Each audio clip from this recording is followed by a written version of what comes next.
Mara Holloway stitched a dying man's chest together with borrowed thread, while the town that needed her looked the other way. Her hands didn't shake. They never did anymore. Shaking was a luxury she buried alongside her husband 2 summers back. Then, the door opened. He had to duck to get through it, 6.5 feet of mountain storm-quiet eyes, and a jaw like carved granite. He wasn't there for stitching. "Ma'am," he said, "I have got a house and no family.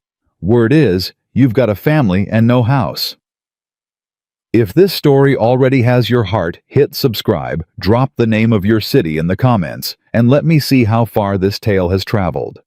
Now, stay with me. You're going to want every word of what comes next. The morning Cade Mercer rode into Delwood, Colorado, the temperature had already climbed past 90, and the whole town smelled like hot dust and old grievances. Nobody paid him much attention at first. A big man on a bigger horse wasn't a spectacle in a territory town. Men came through all the time, drifters, speculators, railroad surveyors, with their leather cases and soft hands. They all had that same hungry look, like Delwood was something to be taken rather than something to belong to. Cade didn't look hungry. He looked like a man who had already decided something and was simply following through on it. He tied his horse at the rail outside the general store, pulled a folded piece of paper from his vest pocket, read it once, then looked up at the building across the road. A modest wooden structure with a hand-lettered sign above the door. Healer M. Holloway. He crossed the street without hesitating. Inside, Mara Holloway was arguing with a man twice her age about whether gangrene required amputation. The man's name was Doyle Pratt. He ran the livery. He was also, at this particular moment, 3 days into a foot infection he'd been pouring whiskey on instead of coming to see her. "I told you," Mara said, and her voice had that particular flatness that people who knew her recognized as the last warning before she stopped being patient. "The whiskey didn't fix it 3 days ago, and it won't fix it now. You need to let me clean it properly or you're going to lose that foot." "Women don't cut off feet," Doyle said. "I'm not a woman right now, Mr. Pratt. I'm the only trained healer in 40 miles. Now sit still." "Your husband ever let you talk to men like this?" The room went quiet. Even the flies stopped. Mara set down her instrument tray with a controlled, deliberate click. "My husband," she said, "is buried on the East Hill. You are welcome to go ask him." Doyle Pratt had the decency to look ashamed. He sat still after that. She was midway through debriding the wound when the door opened and the light coming through it disappeared. She didn't look up immediately. The door opened and closed a dozen times a day. Sick children, injured ranch hands, women who needed something they couldn't say out loud yet. But most people opening that door didn't block out the sun doing it. She looked up. He was enormous. Not fat, not soft, just genuinely structurally large. The way a Douglas fir is large, like he'd grown that way, because there was nothing around him strong enough to stop him.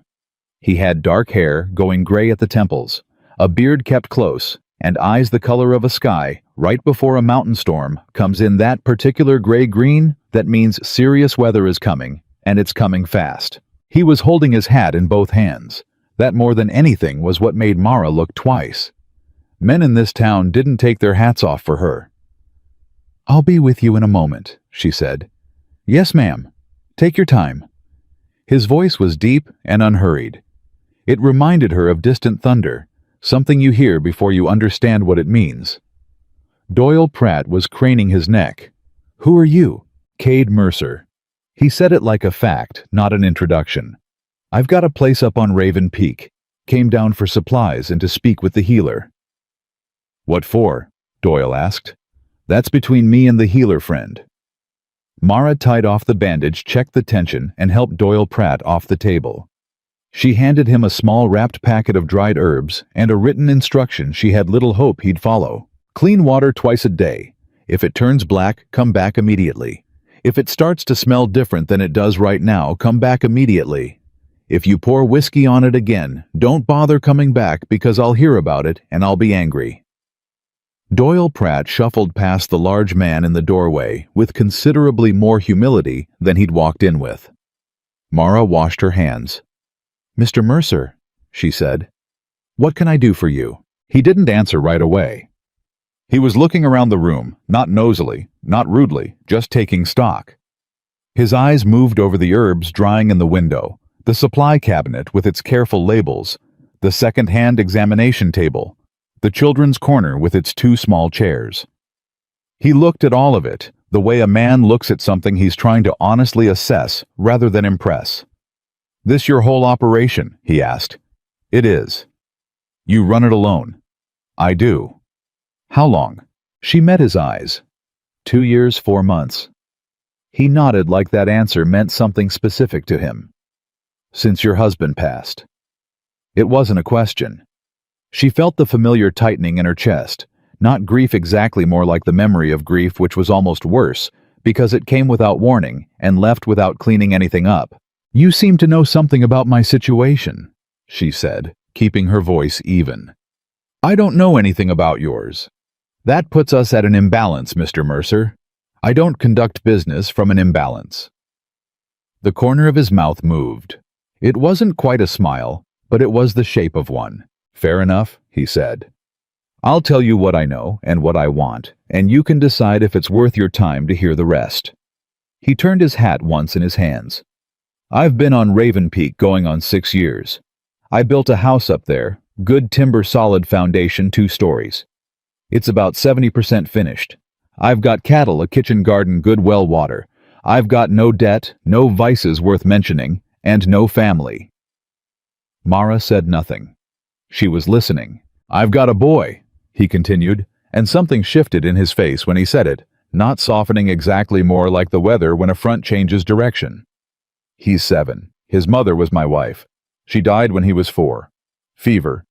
I've been raising him alone since then, and I'll be honest with you, Mrs. Holloway, I'm doing the work, but I'm not doing it well enough. He paused. He needs a woman in his life, not a visitor, not a hired hand. Someone real. Mara's hands stilled on the towel she was folding. And you, she said carefully, are telling me this because I hear you've got 2 children of your own. She set the towel down. Who told you that? Town talks. Town talks about a great many things that aren't its business. Yes, ma'am. But this particular thing, 2 children, 7 and 5, mother, who heals for barely enough to keep the building, that part appears to be factually accurate. He held her gaze steady. No apology in it, but no aggression either. I'm not trying to insult you. I'm trying to be straight with you because I think you're the kind of woman who'd rather have straight than polite. She stared at him for a long moment. Mr. Mercer, she said, are you proposing something to me? I'm proposing a conversation, he said, about a practical arrangement that I believe could serve us both and our children better than what we've each got right now. He paused. If you're willing to hear it. I barely know your name. That's true. But you know I came here and took off my hat and told you the truth, which is more than most men in this town have done for you in 2 years from what I can tell. That landed somewhere quiet and specific inside her chest. She didn't show it on her face. Come back Thursday, she said. Come at noon. Bring your son.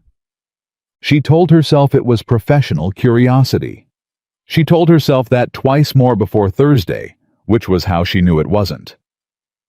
Her own children, Clara, 7, and Thomas, 5, were sitting at the kitchen table doing their letters when she told them a man was coming to talk. What kind of man? Clara asked. Clara asked that about everything. It was her defining characteristic and also the thing that kept Mara awake on certain nights, imagining what kind of world Clara was going to walk into with that particular quality. A rancher, Mara said, from up the mountain. Does he have cows? He mentioned cattle. That's the same as cows. Thomas said this with the authority of someone who considered the distinction important. He has a son, Mara said. About your age, Clara. Clara put her pencil down. What's his name? I don't know yet. Is the man going to be our new father? Mara stopped what she was doing. She turned around slowly. Clara was watching her with those dark, steady eyes. Her father's eyes, the thing that hit Mara sideways on a slow Tuesday when she wasn't braced for it. We're having a conversation, Mara said. That is all, and I need you not to say something like that in front of him." Clara picked her pencil back up. "You went and put on your better dress," she said simply. Mara looked down at herself. She had. Cade Mercer arrived at noon exactly, which told her something. Men who showed up exactly on time were men who'd been thinking about it for a while. She recognized that quality because she had it herself. He brought the boy. The child's name she learned within the first 2 minutes was Noah. He was 7 like Clara, with his father's build already written into his bones, broad through the shoulders. Large hands for his age, but his mother's coloring apparently because he was fair, where Cade was dark with hair the color of summer wheat.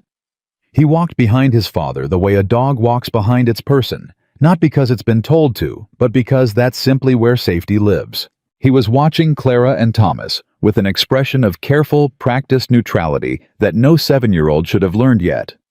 It made Mara's chest hurt. "This is Noah," Cade said. "Hello, Noah," Mara said. She crouched down to his level, which she did instinctively with children. "I'm Mrs. Holloway. That's Clara and that's Thomas. Clara's been wondering what your name was." Noah looked at Clara. Clara looked at Noah. "Do you know your letters?" Clara asked. "Some," Noah said. "I know all of them. I can teach you the hard ones if you want."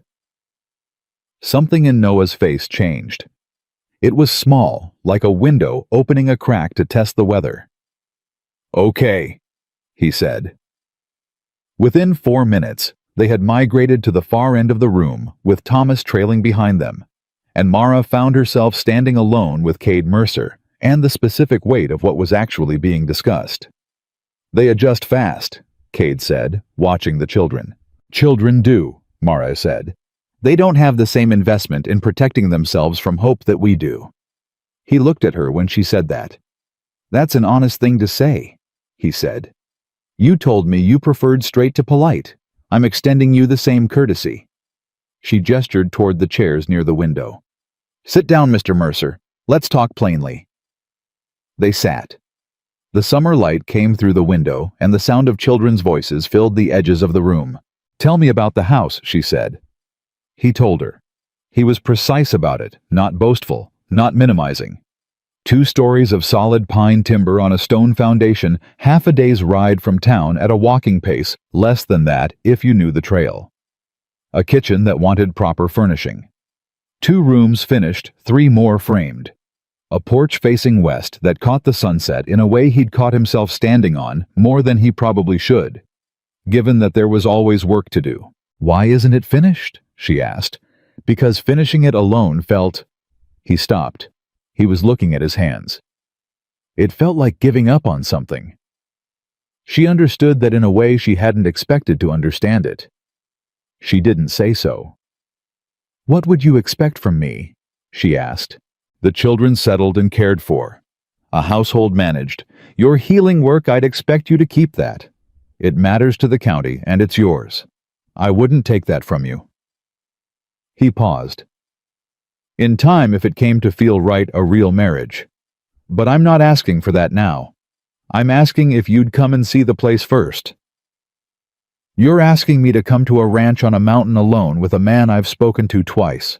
I'm asking you to bring your children and spend a day looking at something real before you make any kind of decision. That's different." It was different. She knew it was different. That was the problem with him. He kept saying things that were technically accurate in ways that made them hard to argue with. "What happens if I come and I don't like what I see?" she asked. "Then I take you back to town, thank you for your time, and we part ways without obligation. And if I like what I see, but I still say no, same answer, no obligation." He held her gaze. "I'm not trying to trap you, Mrs. Holloway. I have no interest in a woman who's been cornered into something. That's not what I want for Noah, and it's not what I want for myself." "What do you want for yourself?" she asked. He was quiet for a moment. "I want to finish the house," he said. "I want Noah to grow up knowing what it sounds like when a family sits down to supper together, and there's enough of everybody present to make real noise." He paused. I want to stop standing on that porch alone at sunset, like a man waiting for something he's too proud to admit he's waiting for. Mara looked at him for a long moment. Something in that answer was so unexpectedly honest that she didn't know what to do with it. Men in her experience, men in this territory, in this time, didn't say things like that. They asked for things. They demanded things. They took things. They didn't sit in a healer's office and tell a widow about standing on a porch at sunset, waiting for something they were too proud to name. She became aware that her hands were folded very tightly in her lap. She loosened them. "Saturday," she said. "I'll bring the children. We'll spend the morning." He nodded once. Not triumphant, not relieved, just settled. Like a man who'd placed a bet he believed in and was willing to wait and see. That night, after Clara and Thomas were asleep, Mara sat at the kitchen table with her husband's photograph and a cup of tea gone cold. His name had been Joseph. He'd been a good man, steady kind, the kind of quiet that was strength rather than absence. He'd gotten sick in the winter and died by spring and left her with 2 children. A rented building, a set of healing tools she'd trained herself to use, and a grief so total that for the first 3 months, she hadn't been able to remember what she'd had for breakfast on any given morning. 2 years. She'd built something out of those 2 years. Not comfort exactly, not happiness, but functionality, which was its own kind of dignity. She looked at the photograph for a long time. "I don't know what I'm doing," she said to it. Joseph predictably said nothing. She blew out the lamp and went to bed and lay in the dark listening to her children breathe through the thin wall between their rooms, and she thought about a man standing on a porch at sunset, waiting for something he was too proud to name. She didn't sleep well. Saturday came hot and dry, the kind of August morning that promised worse by afternoon. She had Thomas in front of her on the horse, and Clara behind, and they met Cade and Noah at the edge of town at 7 in the morning, as agreed. Noah appeared at the sight of Clara, with something approaching visible relief. Clara had brought a book. "I brought this in case you want to practice letters on the way," Clara told him. "That's a long ride to hold a book," Noah said. "I have very good balance," Clara said. Noah considered this, and then moved his horse closer to hers, in a way that suggested he'd already decided to trust her, which was, Mara observed the same thing she was in the process of deciding about his father, with considerably more resistance. They rode. Cade didn't fill the silence with unnecessary talking, which she appreciated. He pointed out things when there was a reason to point them out. The trail junction, the creek crossing a particular stand of aspens that meant they were halfway. He answered Thomas's questions about the cattle with patient, specific answers that treated a 5-year-old's curiosity like it deserved real information. Thomas, who had not warmed to many men since his father died, was asking follow-up questions within 20 minutes. Mara watched this from the corner of her eye and said nothing. The house when they reached it was everything he'd described and several things he hadn't. It sat on the south-facing slope of Raven Peak with the mountains behind it, and the valley stretched below and even half-finished, even with lumber stacked against one wall and tools resting against the porch railing. It had the unmistakable quality of a place that had been built by someone who understood what a home was supposed to do. She stopped her horse and looked at it. "You built this yourself?" she asked. "Mostly. Hired 2 men from town for the foundation work. The rest is mine." She dismounted without answering and walked to the porch. He'd mentioned the sunset view. What he hadn't mentioned was that in the morning facing east, the light came through the framed windows of the unfinished rooms in long pale gold columns that moved across the floorboards as slow and certain as something that had been doing it forever and intended to keep on. She stood in one of those columns of light and looked at the framed walls around her and the mountains through the open window spaces, and felt something shift in her chest that she was not prepared for and did not entirely know how to name. Behind her, she heard Cade's boots on the porch steps. He stopped at the threshold. "What do you think?" he asked. She didn't answer right away. "The east-facing rooms catch the morning light," she said finally. "They do. The kitchen, is it on the east side?" "Yes, ma'am." She turned and looked at him. He was standing in the doorway with the summer sky behind him and his hat in his hands again, and that particular quality about him, that mountain stillness, and she thought, this is a real thing he's offering. This is not a performance. I'll need to see the water supply, she said, and I want to know about the nearest neighbors and how far it is to town in winter when the trail gets difficult. And I want to know what you intend to do about schooling for the children, because Clara is advanced for her age, and I won't see that neglected. Something moved through his eyes. It was quick, and he kept it quiet. But she saw it relief. Yes, but also something warmer than relief. All of that's fair, he said. Ask me everything you want to know. We've got the whole morning. From outside, she could hear Thomas demanding to know where the cows were, and Noah explaining in a surprisingly patient 7-year-old voice, and Clara's voice cutting in with a question about the calving schedule that she could not possibly have known to ask, but had apparently worked out from something she'd read. Cade heard it too. He turned slightly toward the sound. Your daughter, he said, is something else. Yes, Mara said. She is. She paused. So is your son. He looked at her. She looked at him. The morning light moved across the unfinished floor between them, slow and steady, and without any hurry at all, the way things move when they have already decided where they're going. Show me the well, she said, and she followed him out into the bright August morning, and the children's voices carried on the mountain air like they'd been doing it for years. And somewhere behind her, the unfinished house stood on its solid foundation and waited. The way solid things do for the rest of the work to begin. The well was good. She knew it before he finished explaining the timber casing was solid. The rope mechanism sound the water. When she cupped it in her palm, came up cold and clean with that particular mineral taste that meant the source ran deep. You couldn't fake good well water. You couldn't buy it or talk your way into it. Either the mountain gave it to you or it didn't. She didn't say any of that out loud. She just nodded and handed the cup back. The garden, she said. He walked her to it without comment. The kitchen garden was situated on the south-facing slope below the house, maybe a 1/4 acre, and it was doing better than she'd expected for one man managing it alone.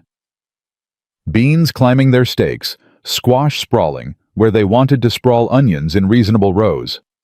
There were gaps where things had failed or been neglected, and she could see exactly where his attention had run out the back. Corner had gone weedy. The herbs were straggly and competing with each other for light.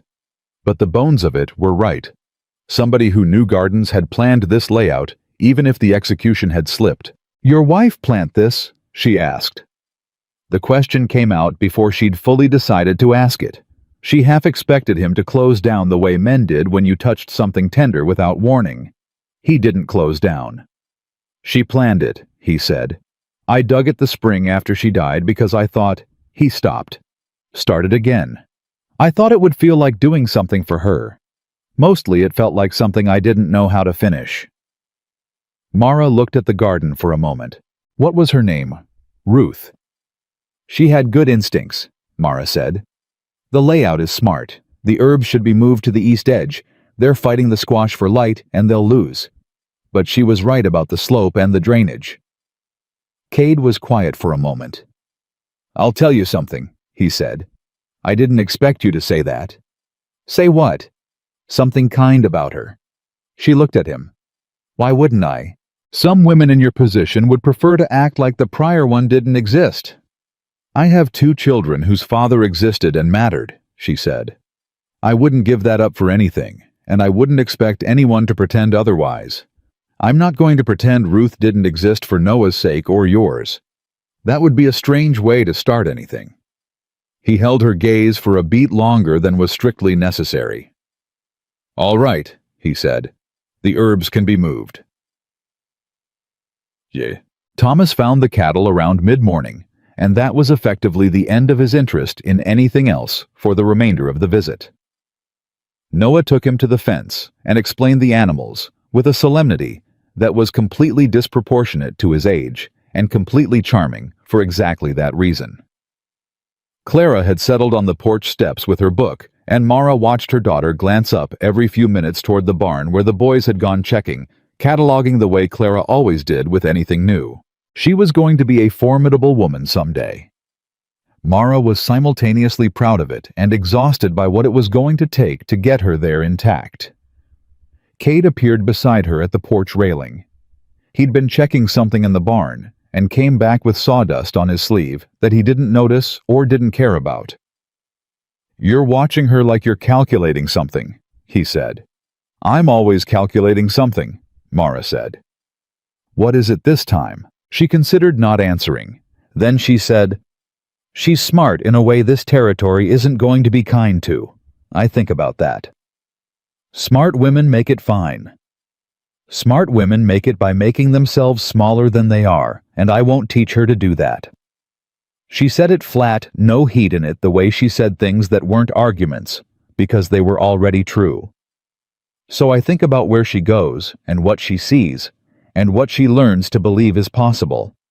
That's what I'm calculating." Cade didn't say anything for a moment. Then, "There's a school teacher in Millhaven, 20 miles south. Better town than this one, more money in it, so the school's better funded.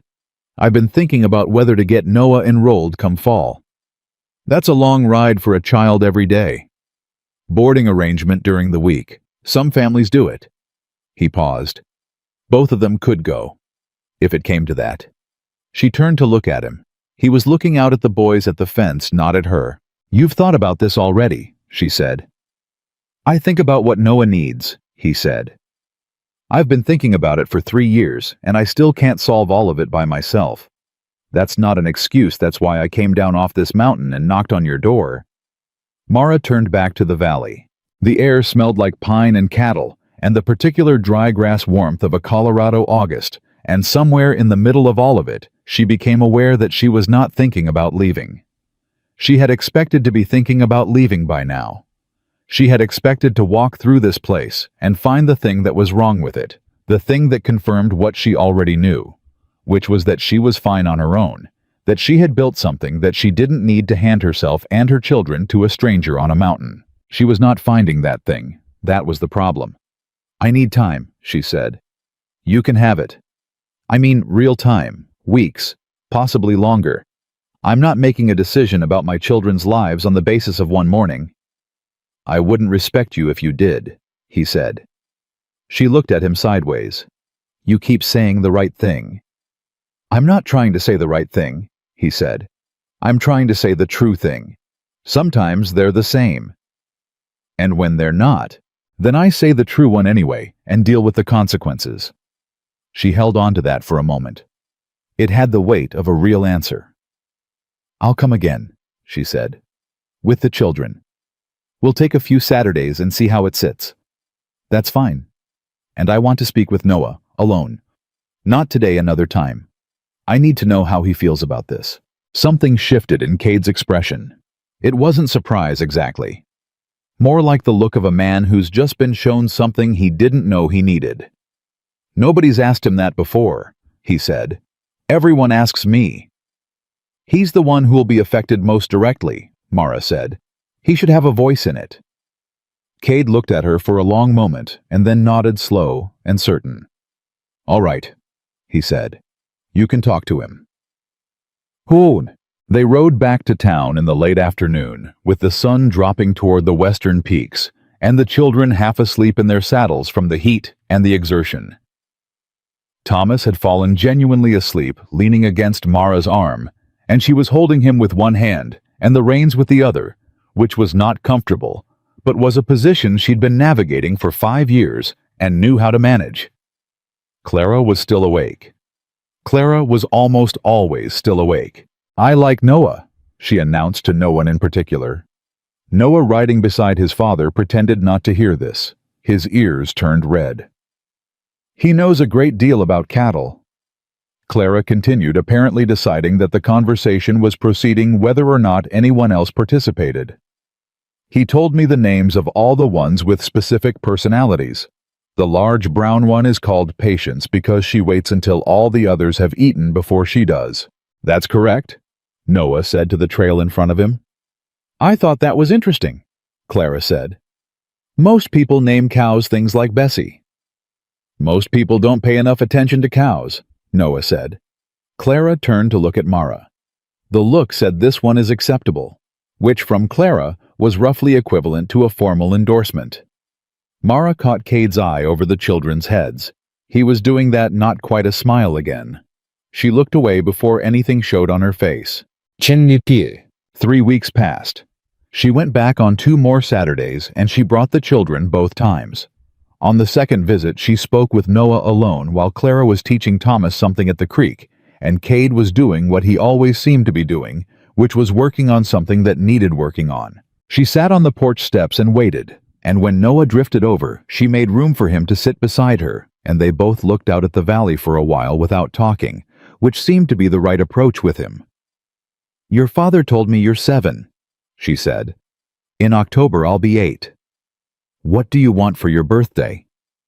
He thought about it seriously. "I want to learn to read better. Miss Hollis in town says I'm behind." "Are you?" "Some." "Would you like help with that?" He looked at her. He had his father's steadiness in his eyes, but his mother's fair coloring, and the combination was striking in a way that would only get more striking as he grew. "Are you going to come live here?" he asked. So much for the gradual approach. "I'm thinking about it," she said honestly. "What are you thinking about it?" "I'm thinking about whether it would be good for my children, and whether it would be good for you." "What about for you?" She paused. 7-year-olds were not supposed to ask questions like that. Or rather, Clara asked questions like that, which had normalized it for Mara, but it still caught her off guard from a child she'd known for 3 weeks. "That too," she said. Noah was quiet for a moment. Then, "My father doesn't talk much." "I've noticed. But when he talks, he means it. He doesn't say things he doesn't mean." He paused. "He said you were the most capable woman he'd ever met in his life." Mara went very still. "He said that to you. He said it to himself.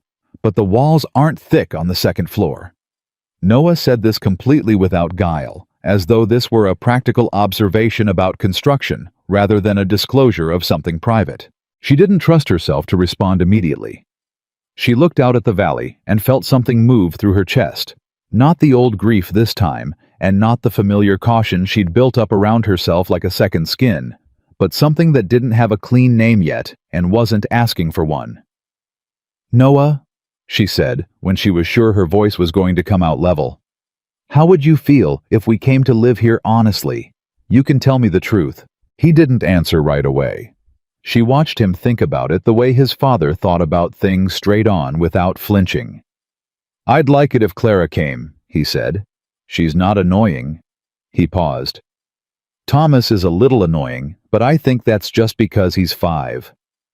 "That's a fair assessment," Mara said. "And I think—" He stopped, started again. "My father is better when there's more people. He's quieter alone in a way that isn't the good kind of quiet." Mara pressed her lips together. "All right," she said softly. "Thank you for telling me. Are you going to say yes?" "I don't know yet." "Okay." He stood up, dusted off his trousers with a practicality that was pure Cade. "I'm going to go help Clara with Thomas before he falls in the creek." He left. She sat on the porch steps in the August heat and breathed, and didn't think about anything in a forced way for approximately 30 seconds.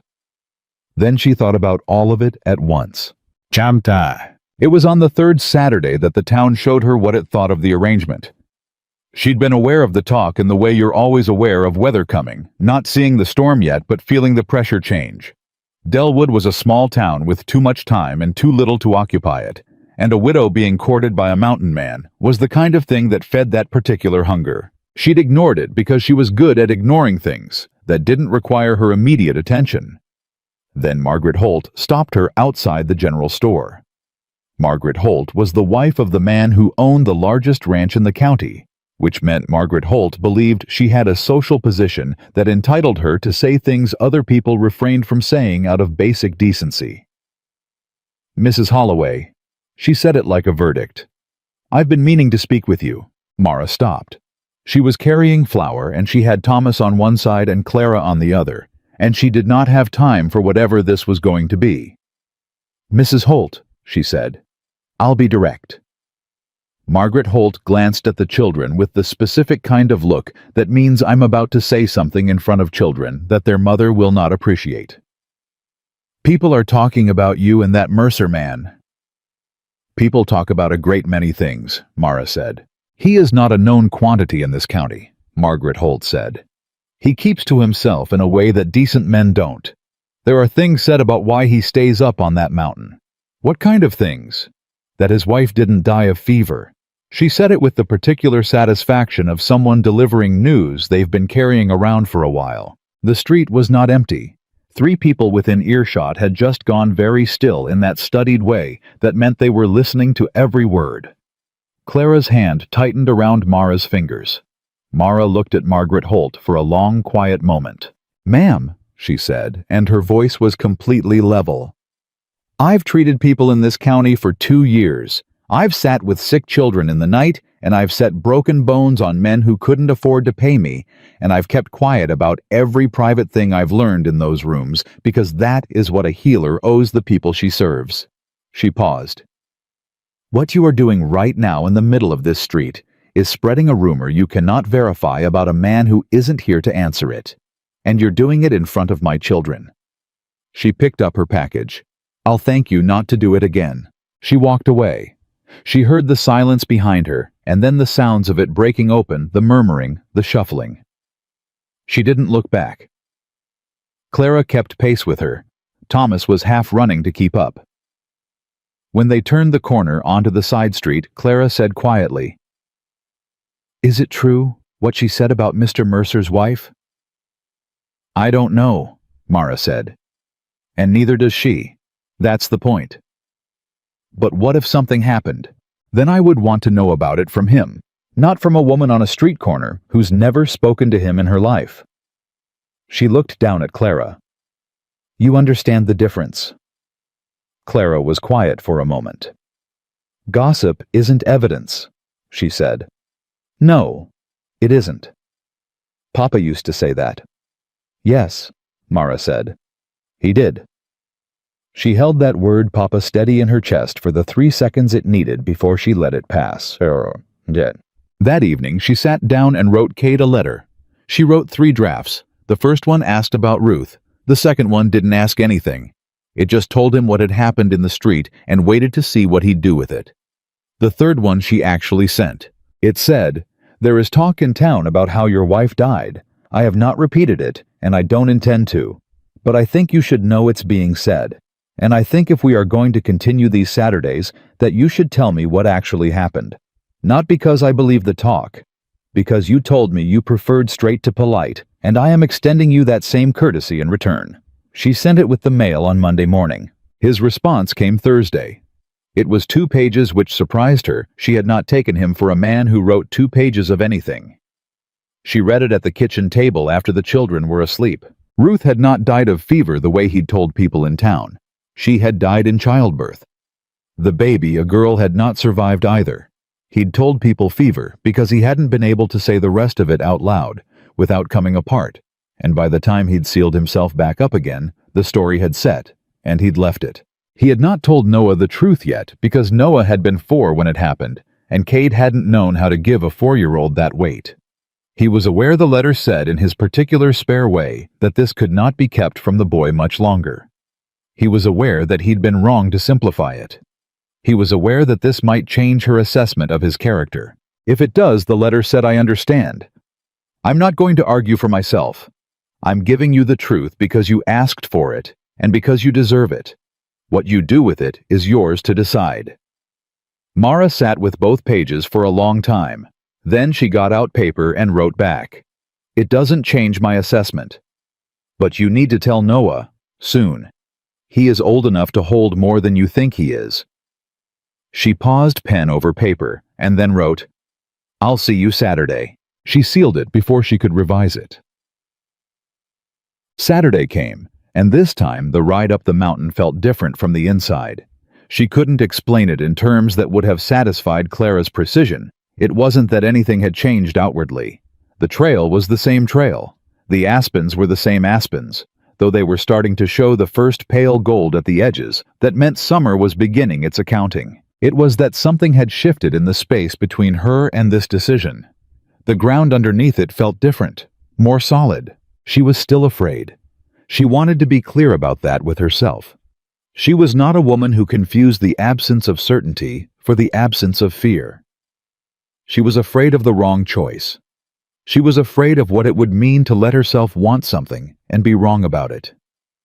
She was afraid in the particular way you're afraid when you've already lost something enormous and you understand in your bones that enormous loss is possible and real and doesn't announce itself in advance. But underneath the fear, something else had settled in. When they came around the last bend in the trail and the house came into view on the slope, still half finished, still with its stacked lumber and its open window frames, she felt it clearly for the first time, without trying to talk herself out of it, or qualify it, or fold it up before it got too large. She wanted to finish it, not just the house. She didn't let herself dwell on that. She had children to get off horses and a morning to get through.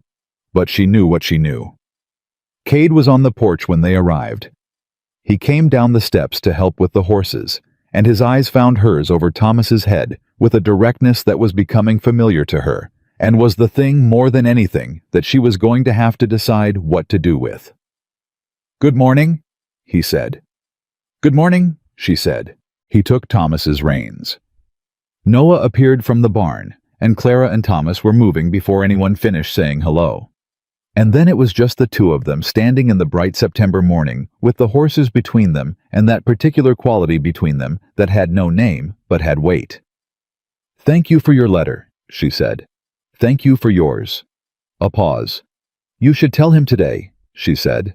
"About Ruth, before more time passes." Cade nodded. He wasn't looking away from her. "I know. Do you want—" She stopped. "If it would help, I can take the other two somewhere for a while. Give you time with him." He looked at her for a moment with that expression she'd come to recognize, the one that meant he was doing the specific arithmetic of something real. "Yeah," he said quietly. "That would help." She nodded. "All right then," she said. "Let's go see what Clara's gotten into." She took the reins from him and led the horse toward the barn, and she did not let herself look back. But she was aware of him standing there, watching her go, in the way you're aware of the sun shifting behind clouds. Not dramatic, not loud, but present in the particular temperature of everything. Inside the barn, the children were arguing amiably about something to do with the brown cow named Patience, and Mara stood in the doorway and listened to them, and thought, this is what a house sounds like when it has enough people in it to make real noise. She thought of a man standing on a porch at sunset, waiting for something he was too proud to name. She thought not much longer, and then Thomas fell off the fence railing he'd been balancing on, and everyone moved at once, and there was no more time for thinking, only for doing, which was generally how life worked out here and everywhere else. And Mara found she didn't mind it. She didn't mind it at all. Thomas's fall off the fence railing turned out to be nothing. A scraped palm and wounded dignity, both of which recovered within 10 minutes, the dignity faster than the palm, because Thomas was 5, and 5-year-olds had a remarkable capacity for amnesia about pain once something more interesting presented itself. The something more interesting in this case was a litter of barn cats that Noah produced from behind a hay bale, with the calm confidence of someone deploying a strategic asset. Thomas forgot his hand entirely. Clara sat down cross-legged in the barn dirt, with a composure that suggested she considered herself above barn cats, but was willing to make an exception, and within 3 minutes she was holding the smallest one against her chest, with an expression Mara had never seen on her daughter's face before. Unguarded, soft, completely undefended. Mara filed that away. She caught Cade's eye across the barn and tilted her head toward the house. He nodded once and went back inside, and she stayed with the children and the cats and let the morning do what it was going to do. She heard nothing from inside the house for a long time. Then at some point, she couldn't have marked precisely, she heard Noah's voice. Not words, just the sound of it, higher and thinner than usual. The kind of sound a child makes when the world suddenly reorganizes itself around a fact they didn't know was in it. Clara heard it too. Her eyes went to the house door and then to Mara. Mara shook her head slightly. "Leave it." Clara understood. She looked back down at the cat. 20 minutes later, Cade came out of the house with Noah beside him. The boy's eyes were red at the edges, but his face was composed the same composure he wore the day Mara met him that practiced neutrality, that no child should have to learn, but some do, because life asks it of them early. He walked straight to Mara. "She said my name was going to be Eleanor," he said. "If she'd been a girl, my mother chose it." Mara looked at him steadily. "That's a beautiful name. Papa said she looked like someone who would have been named Eleanor." He paused. "He said she had fingers like my mother's." Mara did not let anything show on her face that would make this harder for him. She kept her voice even and warm, and let him have the space to stand in it. "It sounds like your father held on to every detail he could," she said. Noah was quiet for a moment. Then, "Did your husband, when he died, did you have to—" He stopped working something out. "Did you have to tell Clara and Thomas the real thing?" "Yes," she said. "I told them the real thing." "Was it better knowing?" She held his gaze. He deserved a real answer, not a soothing one. "Not right away," she said honestly. "But later, yes. Knowing lets you grieve what actually happened. Not knowing makes you grieve a shape in the dark, and that's harder, because it doesn't have edges." Noah thought about that. His father had come to stand nearby, not interfering, just present the way he was always present, grounded, available, not crowding. "Okay," Noah said finally. He looked at the barn. "I'm going to go hold one of those cats now." And he walked away, and he was 7 years old, and he'd just been handed something real and heavy, and he was carrying it in the particular way of children who have good people around them, not easily, but forward. Mara stood up. Cade was watching his son go. There was something in his face she'd only glimpsed before fully visible now, not broken, not overwhelmed, but opened. Like a window that had been stuck shut for a long time, and had finally given. "Thank you," he said. He wasn't looking at her when he said it.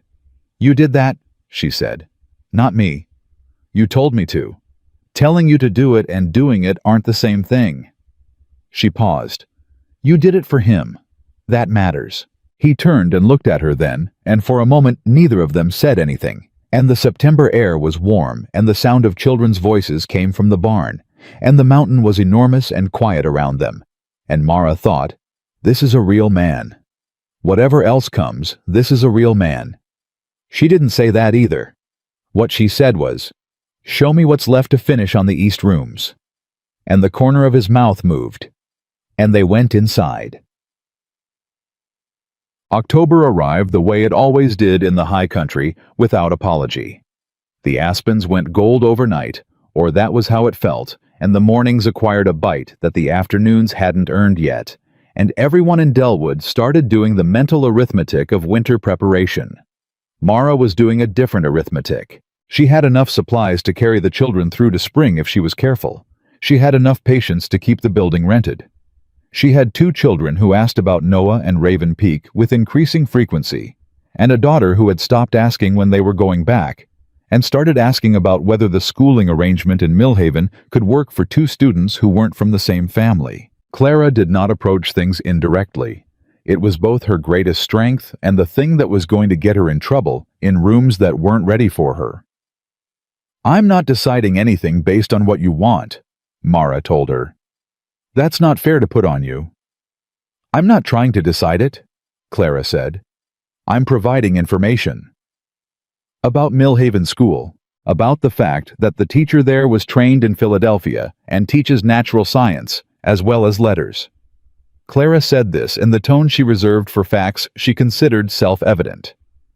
"That is not available in Delwood." Clara. "I'm providing information," Clara repeated with perfect composure. Mara looked at her daughter for a long moment. Joseph looked back at her from Clara's eyes. He would have found this funny. She found it both funny and terrifying, which was probably correct. "Go to bed," she said. Clara went. The conversation she had been half expecting came on a Wednesday morning, not a Saturday. The door to the healing room opened, and instead of a patient, it was Cade, hat in hand, and he'd ridden down from the mountain on a weekday, which meant something specific was on his mind. "I've got something to say," he said. "I can see that," she said. "Sit down." He sat. He didn't speak immediately. He turned his hat twice in his hands. She had learned to read his silences. They weren't avoidance, they were preparation. He was the kind of man who didn't say a thing until he was sure he was going to say it right. "I don't want to keep doing Saturdays," he said. The room went still. "I see," she said carefully. "I want you to come up there for good." He was looking at her directly the way he always did when it counted. "Not because I'm impatient, because I think we've been honest enough with each other, and we've both been watching long enough that more Saturdays isn't going to tell us anything Saturdays haven't already told us." He paused. "I think you know what your answer is. I think you've known it for a while. I think you're waiting for a reason to believe it's safe to say it." The accuracy of that landed in the center of her chest like a stone dropped in still water. She didn't say anything immediately. "That's..." She stopped. Tried again. "That's a presumptuous thing to say." "Yes, ma'am. It is. I'm saying it anyway." "You're very certain about what I know." "I'm certain about what I've watched," he said. "Every Saturday you come up there and you watch the children, and you watch the house, and you watch me, and you're not looking for reasons to say no anymore. You've been looking for permission to say yes."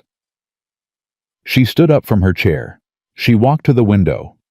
Not because there was anything to see there, but because she needed somewhere to point herself that wasn't directly at him. "My husband died," she said. 2 years ago I had a partnership and a life, and I knew where I was going, and one spring morning, all of it was gone. What you're describing, what you're asking me to walk into..." She stopped. "I am not afraid of the work. I am not afraid of the mountain, or the house, or the unfamiliar. I am afraid of building something again and having it taken." She heard him get up. He crossed the room and stopped a few feet behind her, not touching, just present. "I know," he said quietly. "I've been afraid of the same thing for 3 years." She turned. He was closer than she'd expected. She had to look up to meet his eyes. "Then what makes you certain enough to ask?" she said. "Because being afraid of losing something is only unbearable if the something is worth having," he said. "And everything I've seen of you for the last 2 months tells me it's worth being afraid of. So I'd rather be afraid and have it than be safe and not." The room was very quiet. Outside, someone rode past on the street, and a door opened and closed somewhere down the block, and none of it mattered the way it usually mattered. She looked at him, and she thought of Noah saying he doesn't say things he doesn't mean. She thought of a letter that said, "I'm giving you the truth, because you deserve it." "I'll need a month," she said, "to tell my patients, to arrange the building, to let the children adjust to the idea properly." Something moved through his face, not triumph, not relief exactly, something quieter and more lasting than either of those. "1 month," he said. "And I want the east rooms finished before we arrive," she said. "Clara will not sleep in a framed wall." "They'll be finished. And I'm keeping the healing practice. We find a way to make it work from the mountain I'll ride down twice a week for regular patients, more for emergencies. I already said I wouldn't take that from you. I know you said it. I'm saying it back, so it's an agreement, not a concession." He nodded. "Agreed." She looked at him for another moment. "All right," she said. And then, because she was Mara Holloway, and she did not leave things soft when they could be clear, "I'm saying yes, Cade. That's what this is." He breathed out slowly. Not dramatically. Just like a man who'd been holding something steady for a long time and had just been told he could set it down. "I heard you," he said. "Metro." She had exactly 26 days of thinking the hard part was over. Then Victor Grayson came to town. She didn't know who he was the first time she saw him. He came through the door of the healing room on a Tuesday afternoon with a charming smile and a suit that cost more than most men in Delwood made in 3 months, and he asked very politely for treatment of a blister on his right hand that he described as acquired while traveling. Mara treated the blister without particular interest in the man and charged him her standard rate and sent him on his way. She didn't think about him again until she heard his name at the feed store 2 days later, mentioned between 2 ranchers with a tone that made her pay attention. "Grayson's been at it all week," one of them was saying. "Had 3 separate meetings at the land office." "What's he after?" Silver, same as always. Word from the county seat is he bought up 3 parcels east of the Holloway claim, and he's pushing the boundary lines. The Holloway claim. The second man's voice changed shape. That's Mercer's land up the mountain. Adjacent to it. But if the survey he's filing holds... The first man saw Mara and stopped talking. She bought her flour and walked out and stood in the October street and turned the information over in her mind with the specific calmness of a woman who has learned that panic is a luxury she can't afford, and clarity is the only tool that works in a crisis. Silver. Boundary survey. Mercer's land. She was back on her horse and riding up the mountain inside the hour. Cade was nailing boards to the east room framing when she arrived. He came down the ladder when he heard the horse and took one look at her face and said, "What happened?" It wasn't a question. It was a man who knew the difference between a regular visit and a woman riding up a mountain trail in the middle of a Tuesday. She told him what she'd heard, all of it plain and direct the way he'd told her he preferred. He listened without interrupting. When she finished, his expression had not changed dramatically, but she'd learned to read the subtler registers of his face, and something in it had gone very still in the way that meant serious weather. "Grayson," he said. "You know him. I know of him." He was quiet for a moment.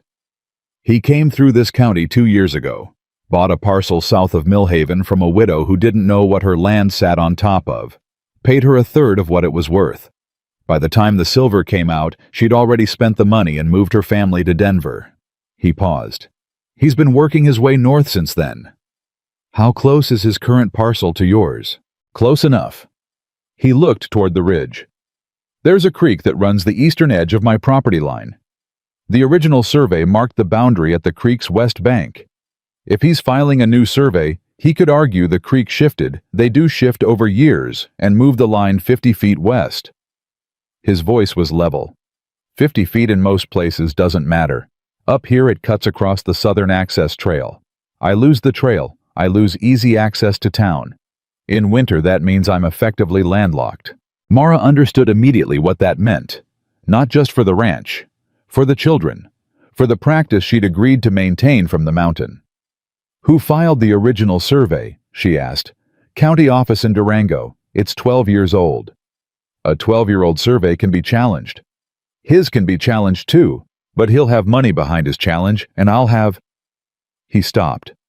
"You'll have me," she said. He looked at her. "I know how to read land documents," she said. "Joseph was involved in a boundary dispute before he died. I spent 6 months learning everything about survey law in Colorado Territory because he couldn't afford a lawyer, and neither could we." She paused. "It didn't help him in the end, but I know what I learned." She looked at Cade squarely. "Can you get me access to the original survey?" "I have a copy in the house." "Get it." He went inside and came back with a folded document worn at the creases, and she spread it on the porch railing and studied it for 10 minutes without speaking. Cade stood beside her and waited and did not interrupt, which she had come to understand was one of his most fundamental qualities. He understood when silence was the most useful thing he could offer. "There," she said, and put her finger on a specific notation. The original surveyor marked a secondary reference point at the boulder formation northeast of the creek. If Grayson's new survey ignores that reference point and only argues creek drift, it's incomplete. You can't file a valid boundary challenge without addressing all original reference markers. Cade leaned over the document. "You're sure?" "No, I'm confident. That's different." She looked at him. "You need someone who can verify it. Someone with standing in the county. A lawyer or a surveyor with credentials." She paused. "Or a judge." "Nearest circuit judge comes through Durango every 6 weeks. When's the next circuit?" 3 weeks. "Then you have 3 weeks to get your documentation in order." She straightened. "And Grayson has 3 weeks to do whatever he's going to do before the judge gets here. He won't wait for the judge." "No," she said, "he won't." She looked at him and saw the same understanding she had in his eyes, the recognition that this was not going to be a legal problem that solved itself with a document. Men like Grayson did not come this far with this much money behind them and allow a survey technicality to stop them. "How many men does he have?" she asked. "I've heard 3. Could be more." "Do your neighbors know what's happening?" "The ranchers east of here. The Paulson family runs cattle 2 miles east. Good people. Garrett Paulson and we've helped each other out in dry years." "Talk to him," she said. "Today if you can. What Grayson does to your access trail affects his water rights downstream. He needs to know that." She paused. "And Cade?" She used his name deliberately, which she didn't often do, and she watched him register it. "Don't go at this alone. That's not stubbornness speaking, that's practical. 1 man against 3 on a mountain trail in November does not end well, and I need you functional." Something shifted in his face. It was the same quality she'd seen before the thing that looked like being held. "Yes, ma'am," he said quietly. "I'm going back to town," she said. "I need to check the public land filings at the county office and find out exactly what Grayson submitted before I know what we're actually dealing with." She folded the survey back along its original creases and handed it to him. "Keep that somewhere Grayson's men won't find it if they come looking." He took it. "You think they'll come up here?" "I think he paid someone to blister his hand in my office so he could get a look at me," she said. "I think a man who does that thinks 7 steps ahead. Yes, I think they'll come up here." Cade was very still for a moment. "He came to you."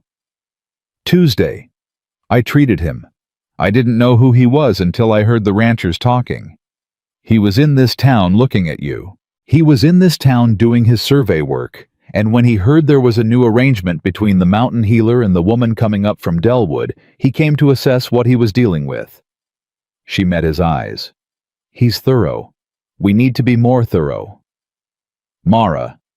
His voice was different when he said her name, not softer exactly, but more specific. "Don't," she said. "I'm not apologizing." "Good. Don't apologize for something that hasn't happened yet." She picked up her reins. "Get to the Paulsons. I'll send word when I know more." She mounted and rode without looking back, and she held herself straight in the saddle the whole way down the mountain, even though what was running through her chest was not calm at all. It was the particular cold alertness of someone who has looked at a real threat and understood its shape and is working out the geometry of the problem before the problem has time to become something worse. Victor Grayson had come to her door with a fake blister and smooth manners, and she'd treated him with a professional courtesy she now wanted to reclaim. She didn't waste time being angry about it. Anger was a luxury, same as panic. What she had instead was a 12-year-old survey with a secondary reference marker that a greedy man's lawyers had apparently overlooked, and 3 weeks until a circuit judge and a rancher 2 miles east who was about to find out his water rights were in the same danger as Cade's access trail. She had Clara's voice in her head saying gossip isn't evidence, and Joseph's voice under that saying, then find the evidence. She had a man on a mountain who had told her the truth at every opportunity, including the ones where the truth cost him something. She had promised that man 1 month. She was going to make sure he still had a mountain to stand on when that month was up. The county land office closed at 5 o'clock. She had 2 hours. She rode faster. The land filing was worse than she'd expected in one way and better in another. Worse, Grayson hadn't just filed a boundary survey challenge. He'd filed a preliminary mineral claim on a strip of land running along the contested boundary, which meant, if his boundary argument held, he wouldn't just take the access trail. He'd have legal standing to commence extraction work on what he'd claim as his mineral rights, which would bring equipment and crews, and the kind of organized legal pressure that a single rancher without significant resources could not fight indefinitely in a territorial court. Better the filing was dated 9 days ago, which meant he'd been planning this before he'd come to her door. The visit to her office wasn't reconnaissance, or wasn't only reconnaissance. He'd come after the filing, which meant he was confident enough in his legal position that he was already moving to the next stage. And the next stage, Mara understood looking at the filing clerk's carefully neutral face, was that Grayson intended to start survey work on the disputed strip within the week. Who certified his survey? She asked. The clerk, A young man named Aldrich, who had the energy of someone who found paperwork genuinely interesting, checked his register. Firm out of Denver, Cartwright and Associates. Are they credentialed with the territory? Yep. Has Cartwright and Associates certified any other surveys in this county in the last 3 years? Aldrich checked. Then he checked again more carefully. Not in this county specifically, but they did 3 in the county south, all for mineral claims. All for Grayson. He looked at her, then at the register. I can't say that officially. But the names on the mineral filings in the county south, could I look at those records? They're public filings, he said. She looked at them. She spent 40 minutes looking at them, standing at the filing office counter with her coat still on, reading documents in the fading afternoon light, while Aldrich pretended to be busy with something else, and was actually watching her with the expression of a young man who found this more interesting than he was supposed to find it. 3 surveys in the county south. All certified by Cartwright and Associates. All on land that subsequently produced silver. All purchased from original owners within 6 months of the survey at prices well below market. 2 of the 3 original owners had subsequently filed complaints with the territorial office. Both complaints had been dismissed for procedural deficiencies. Procedural deficiencies. She knew what that meant. She had been married to a man who died owing debts that had procedural deficiencies written all over them. She knew exactly what a procedural deficiency looked like when someone with enough money had engineered it. She closed the register. Aldrich, she said. Ma'am? If a territorial judge were to review these filings, how difficult would it be to request them as supporting context for a boundary challenge? Not difficult at all, he said. They're public record. Any interested party in an adjacent dispute could cite them. And what would constitute an interested party? A property owner in the same county with a pending dispute involving the same survey firm. He was very carefully not looking at her. Hypothetically. Hypothetically, she agreed. She put on her gloves. Thank you, Aldrich. Have a good evening, Mrs. Holloway. She walked out into the October dark and stood on the step for a moment and looked at the street and breathed. Grayson hadn't made a mistake exactly.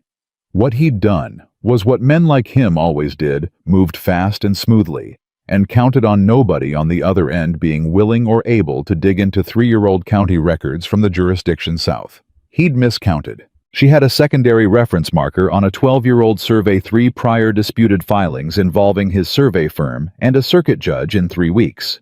She also had something Grayson couldn't buy and didn't know about yet. She had Garrett Paulson's water rights downstream.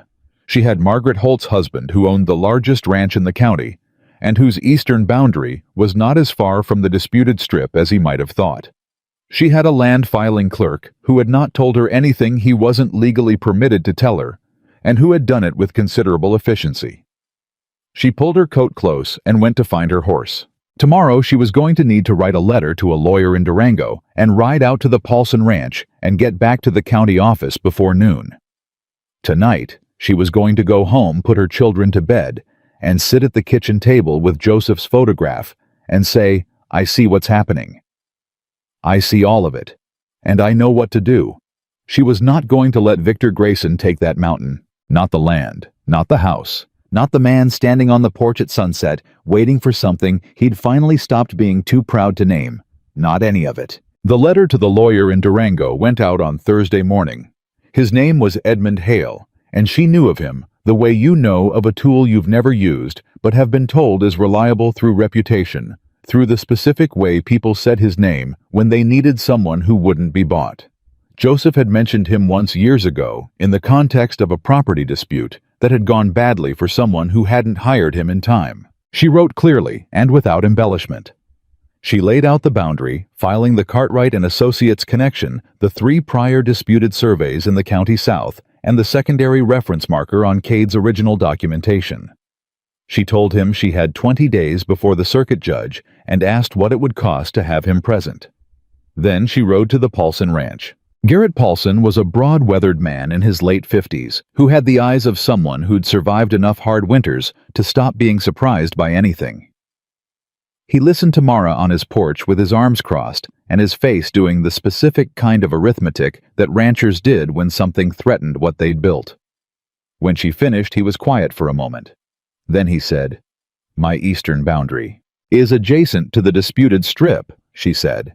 "If Grayson's mineral claim holds and he begins extraction work, the runoff from equipment operations will affect your creek water by spring. He knows that. He knows everything about this county's land and water. That's what he paid Cartwright and Associates to tell him." She paused. "He's counting on each of you dealing with him separately. One rancher at a time, one challenge at a time, until the money runs out or the will does." Garrett Paulson looked out at his land for a long moment. "You're telling me this needs to be a combined filing?" "I'm telling you that a circuit judge looking at one boundary challenge from one rancher is a different matter than a circuit judge looking at a combined filing from 3 adjacent property owners supported by documented evidence of a pattern of fraudulent survey practices across 2 counties. She met his eyes. "One of those is a dispute. The other is a case." He was quiet again. She let him be quiet. She had learned from Cade that some men needed the silence to think in, and pushing into it didn't speed the thinking up. It just knocked it sideways. "Who's the third?" he said. "I'm working on that." "You talking to Holt?" She had been trying not to think about Margaret Holt. "His eastern pasture boundary is closer to the creek headwaters than most people realize. If Grayson's extraction operation goes in on the disputed strip, the Holt Ranch loses clean headwater access within 2 seasons. Margaret Holt's not going to want to sit at the same table as Cade Mercer. Margaret Holt's husband might feel differently when he understands what he stands to lose," Mara said. "Men who've built something tend to care more about keeping it than they care about their wife's opinions about mountain ranchers." Garrett Paulson made a sound that might have been a laugh if it had gone the other way. "All right," he said. "I'm in. Tell me what you need from me." Check. Getting to Robert Holt was easier than getting past Margaret. Mara sent a note directly to the ranch office, not the house, and addressed it to Robert Holt by name, marked it as pertaining to water rights, and delivered it through his ranch foreman, rather than his front door. Robert Holt was at her healing office the next morning at 7 a.m. before she'd had her first cup of coffee. He was a different kind of man than his wife. Quieter, more practical, with the distilled attention of someone who had made money by paying close attention to what threatened it. He sat across from her and read the documents she put in front of him without speaking. And when he finished, he set them down and looked at her with the specific expression of a man who has just been told that a fire he thought was in someone else's field is actually in his own. "The headwaters," he said. "Your foreman will know the creek I mean. The one that feeds your north pasture through winter." "I know the creek," he said flatly. "Grayson's mineral operation, if it proceeds, will introduce equipment runoff into that watershed within 18 months. I'm not estimating. I'm telling you what happened to the 2 ranches downstream of his last operation in the county south. Both filed complaints after the fact. Both lost." He looked at the documents again. "You're the woman Mercer's bringing up to Raven Peak," he said. "I am. My wife doesn't approve." "I know. Your wife's approval isn't what I'm asking for." She met his gaze directly. "Your signature on a combined filing is." He was quiet for a moment. Then, "Margaret's going to have something to say about this."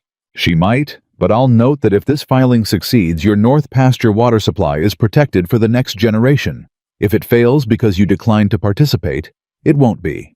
She paused. "That's not a threat. That's the arithmetic."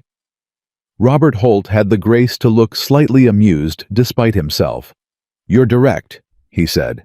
"I've been told I prefer it to polite," she said. He picked up the documents and stood. "I'll talk to my lawyer today. If he agrees with your reading of the survey law, you'll have my signature by Monday. I need it by Sunday. The combined filing has to be submitted before Grayson's survey team begins field work on the disputed strip, and my information says they're planning to begin Wednesday." He stopped. "Wednesday. He moves fast," she said. "That's how he wins." Robert Holt put his hat on.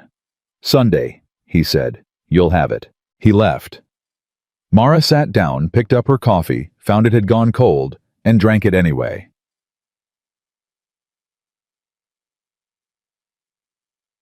She sent word to Cade that evening. She wrote him a brief account of where things stood, and asked him one specific question. Had anyone come onto the access trail or the eastern edge of his property in the past 3 days? His reply came the next morning, carried down by Noah, who had apparently ridden the trail alone for the first time, a fact Mara registered with a complicated mixture of pride and alarm before she focused on the message. It said, 2 men on the eastern ridge yesterday. I recognized one of them. He works for Cartwright out of Denver. They were on the ridge, not on my land. When I came out, they left. Noah is fine. The trail is fine for now. What do you need me to do? She sent Noah back up with an answer. Stay visible on your own land. Don't engage. Don't give them anything to file a complaint about. And stay off that ridge yourself. They want a confrontation, and they want it to be yours. She added Hale in Durango replied. He's coming. He says the secondary reference marker is solid, and the Cartwright pattern across 2 counties is exactly the kind of documented evidence the territorial court has been looking for. He says don't lose the original survey. She paused, and then added, the east rooms better be finished. She folded the note and handed it to Noah. You rode down alone, she said. Papa said I could. He paused. He said to tell you he's fine. I know he's fine. He said to tell you anyway. Noah looked at her with his father's steadiness. He worries about you worrying. She looked at him for a moment. Ride back carefully, she said. Keep to the main trail, not the shortcut. The shortcut saves 40 minutes. Take the main trail. He went with the particular gait of a boy who is going to take the main trail because he was told to and is mildly resentful of how reasonable the instruction is. On Saturday, Grayson came to her office again. She'd half expected it. He'd assessed her as a variable and found her to be more active than expected, and men like Grayson recalibrated. What she hadn't expected was how he'd come not alone, not with muscle, but with a lawyer and a smile, and a proposition wrapped in language so smooth it could have been oiled. The lawyer's name was Prescott. He was younger than she'd have expected, well-dressed, with the particular confidence of someone who's won enough to believe the next one is already won. Grayson sat down in the chair across from her and arranged himself with the ease of a man who believes he controls the room.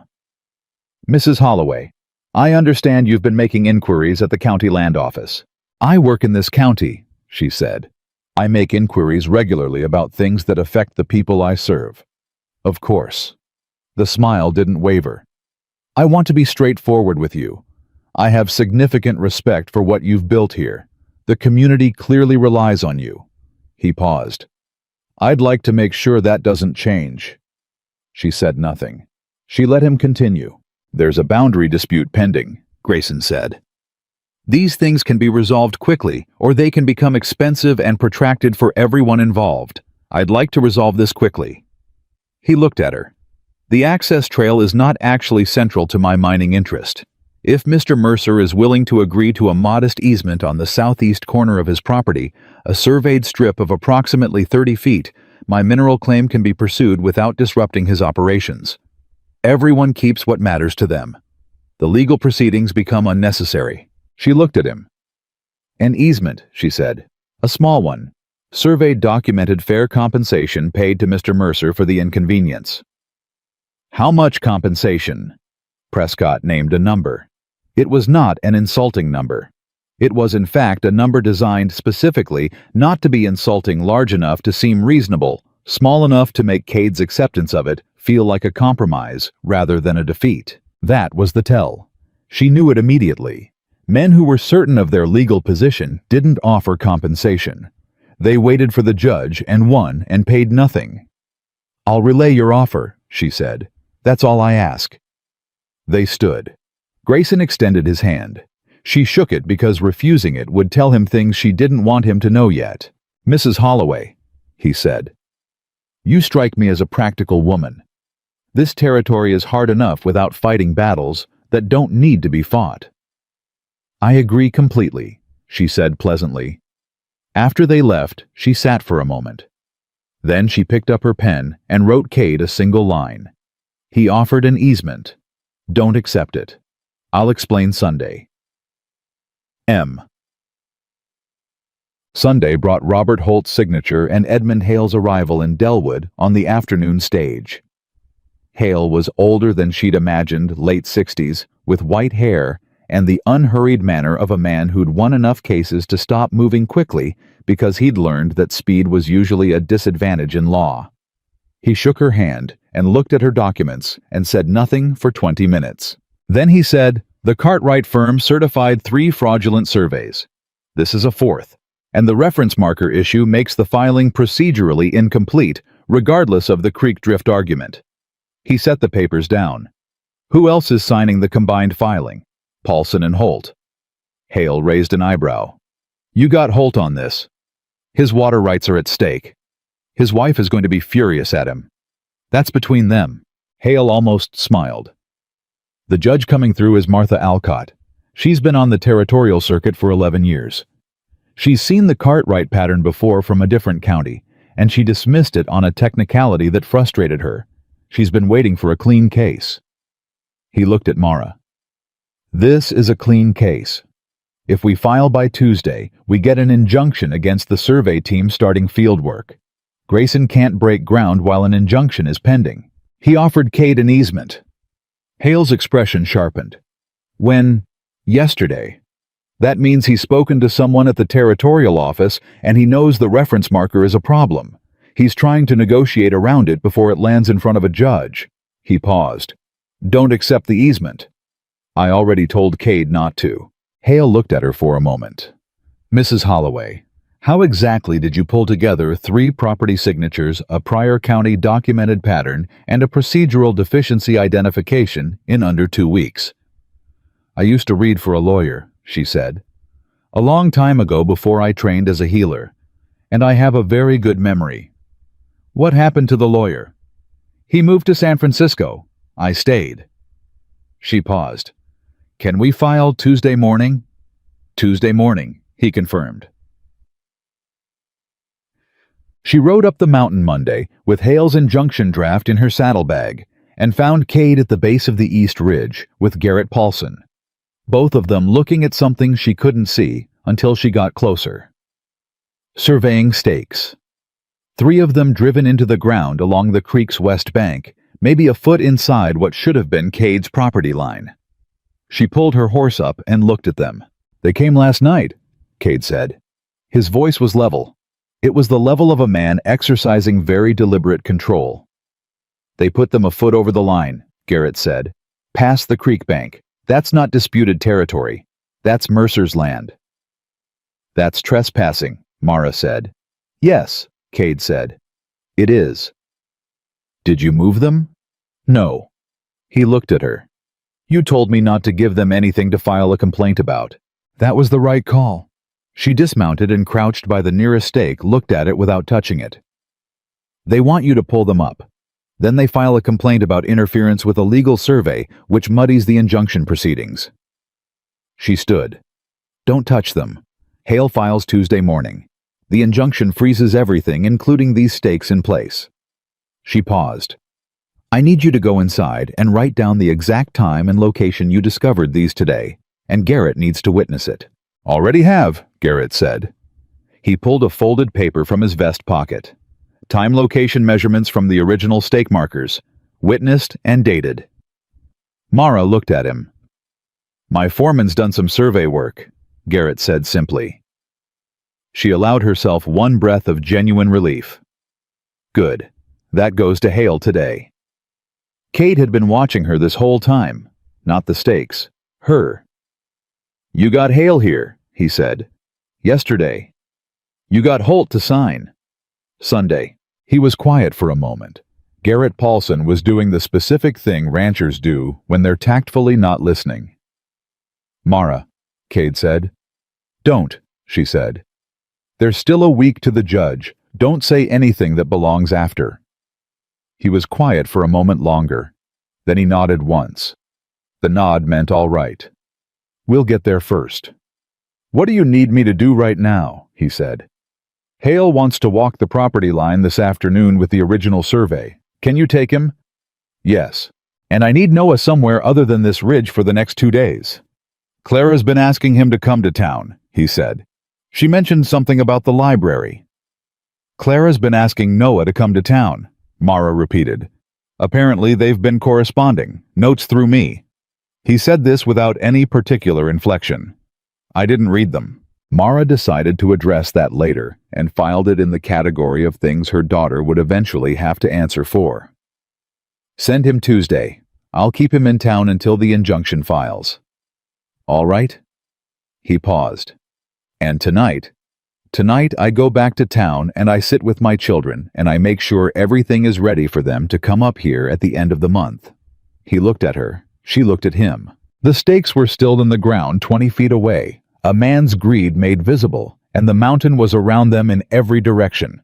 And it was the kind of cold, clear October afternoon that seemed to insist on being noticed.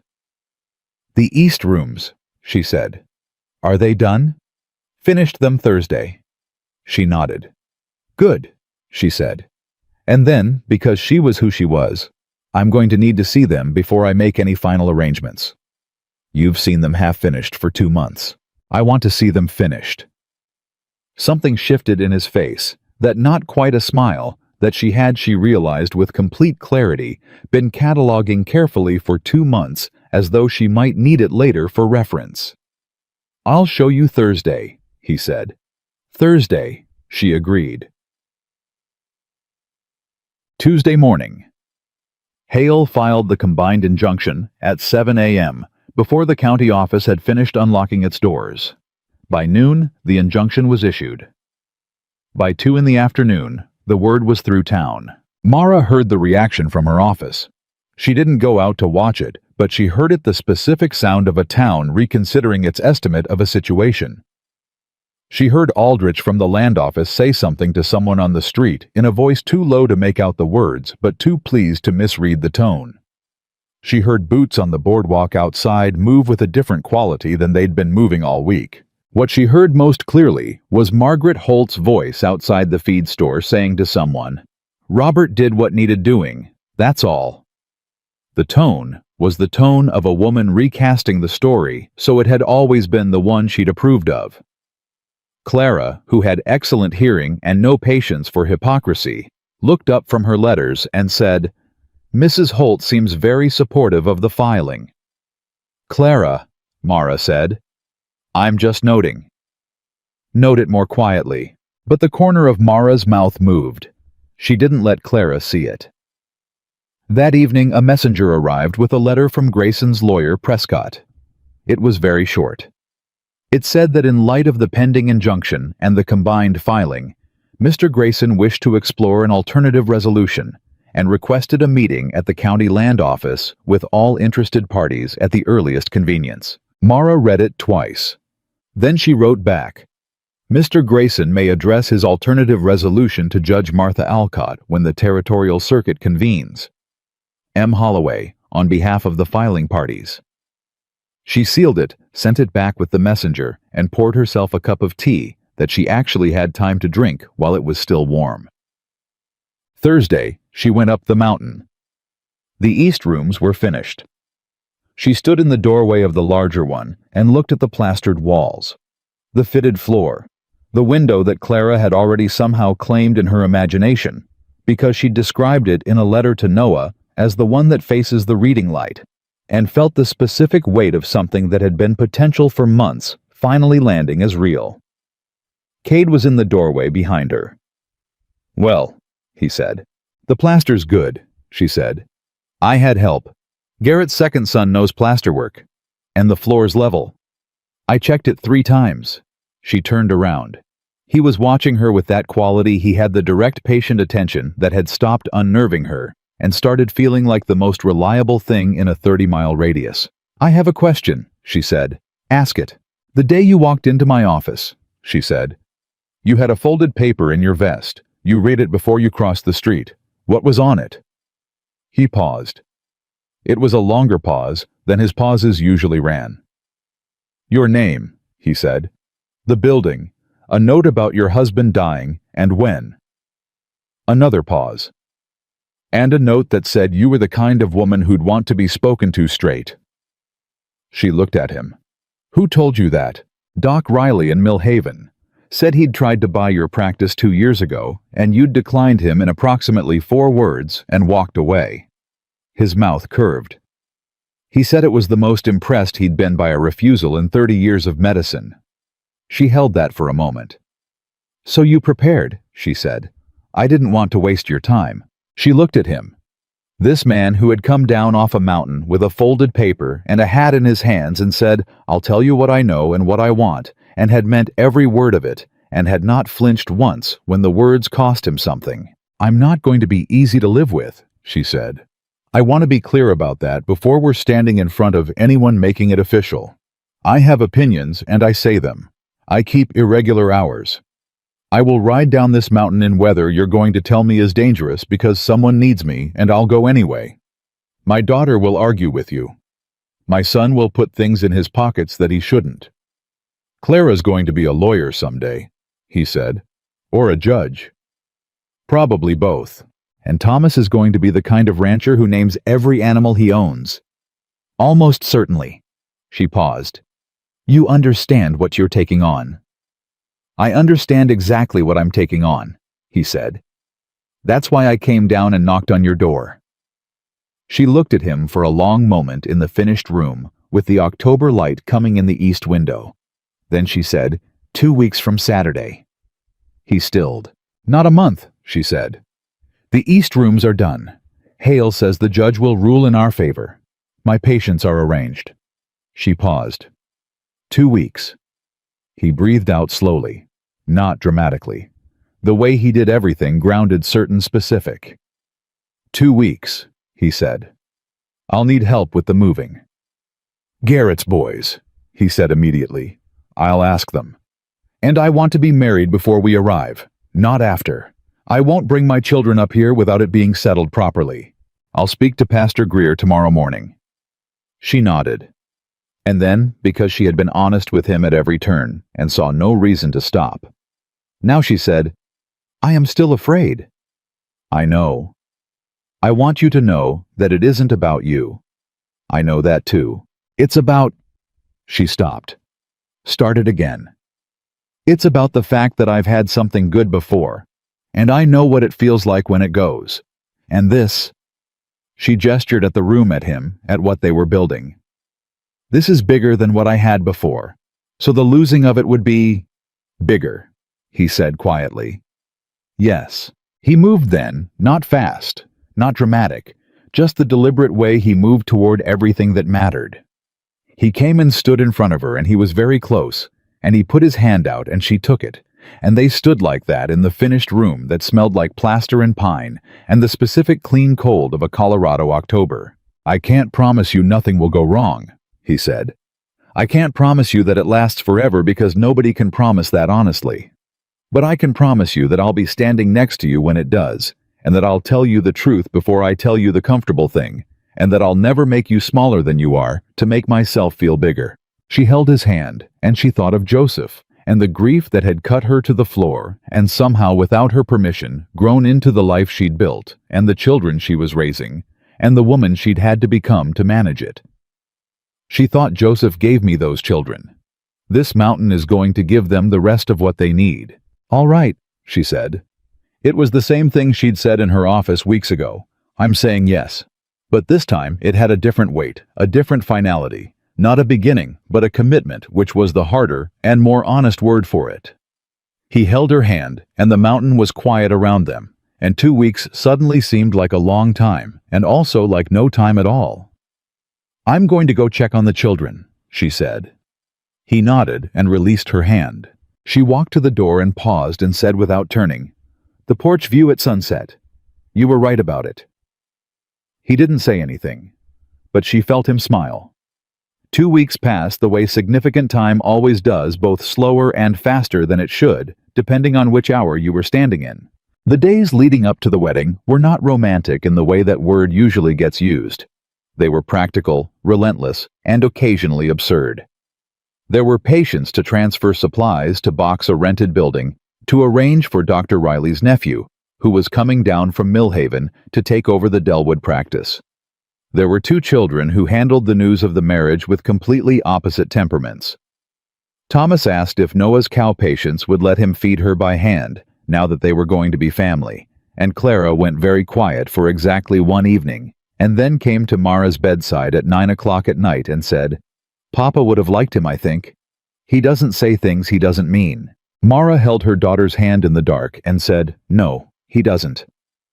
"I think Papa would say that's the important part," Clara said. "I think he would too." Clara went back to bed. Mara lay in the dark for a while longer and had a conversation with Joseph that was entirely internal and entirely real, the way those conversations had been for 2 years and 4 months. She told him what was happening. She told him that his children were whole and growing, and that Clara was going to terrify courtrooms someday, and that Thomas had learned to name cows. She told him she was still afraid, and that she was going forward anyway, which she believed he would have called the correct order of operations. The room was quiet. It was always quiet. But it wasn't the kind of quiet that meant alone. Check. They married on a Saturday morning at Pastor Greer's church, with Garrett Paulson and his wife as witnesses, and the 4 children in the front pew being various versions of solemn. Noah had his father's posture and his mother's coloring, and wore his best shirt with the top button done up in a way that suggested he'd been told to, and was honoring the instruction while clearly finding it restrictive. Thomas sat between Clara and Noah, and kept asking in a stage whisper if it was over yet, and Clara kept telling him to be quiet, with the specific authority of someone who had already decided she was the senior child in this combined arrangement. The ceremony was short. Kate had asked for short, which Mara had agreed to, because she had no patience for performance, and Pastor Greer had the good sense to give them the words that mattered and leave out the ones that didn't. When it came to the vows, Cade turned to her and said them in that voice of his unhurried certain, the words landing with the weight of things that have been thought about carefully before being said out loud. She said hers back the same way. When it was done, Thomas said loudly and with complete sincerity, "Is Noah my brother now?" Noah looked at him with the expression of someone who has been an only child for 7 years and is recalibrating. "Yeah," he said, "I reckon so."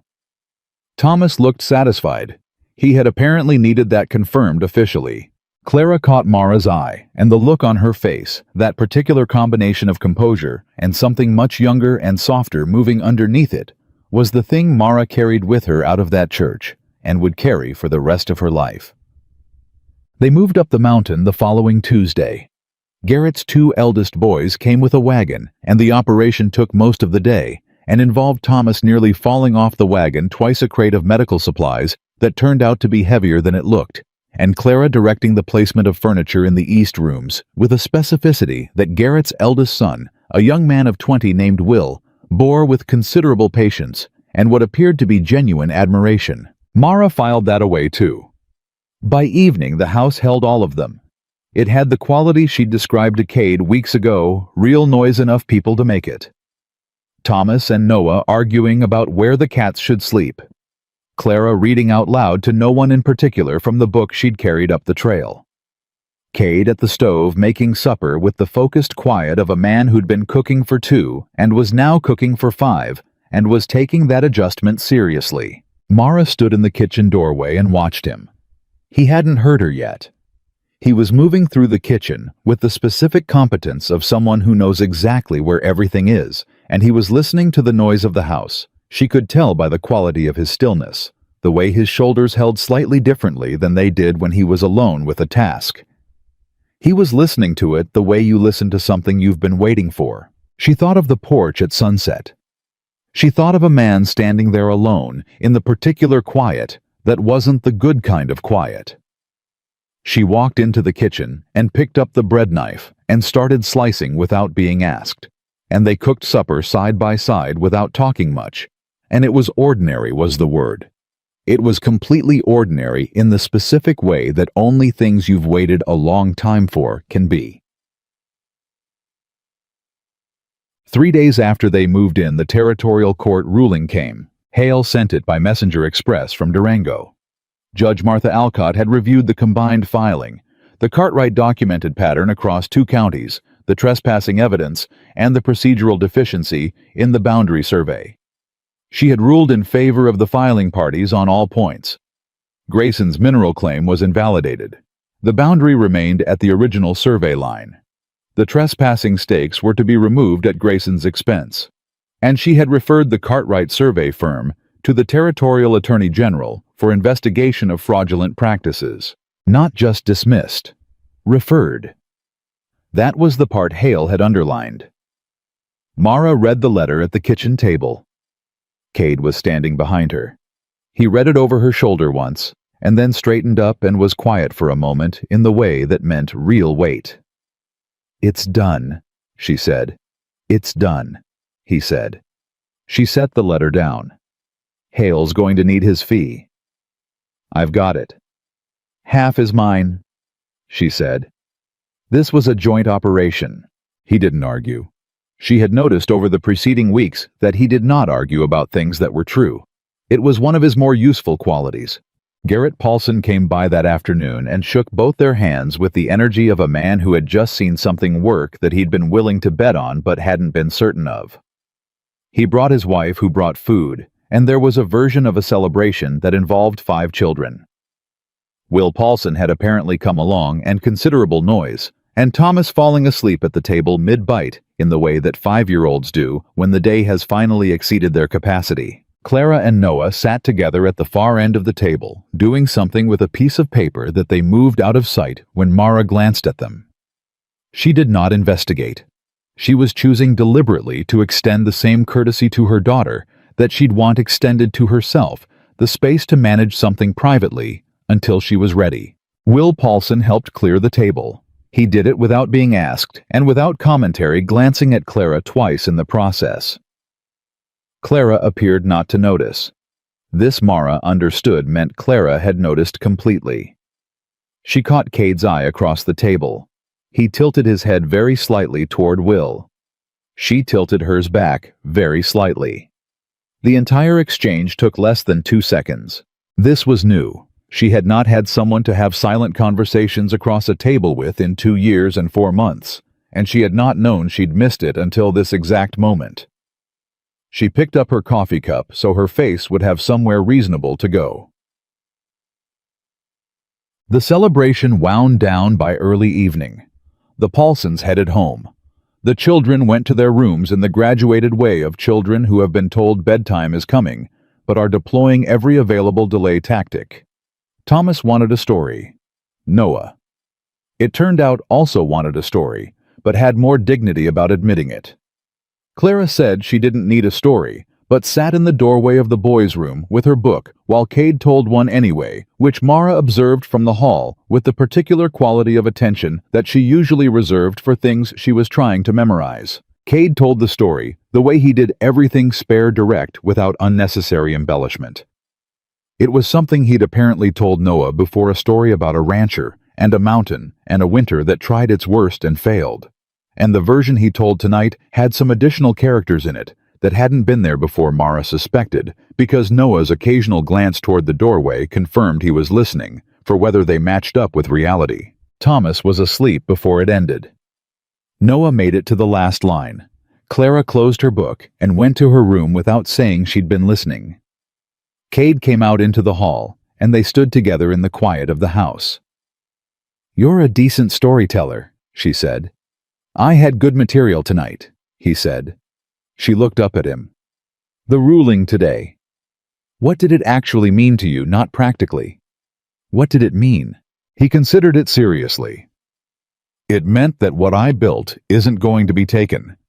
That what I put into this land, 6 years of it holds." He paused.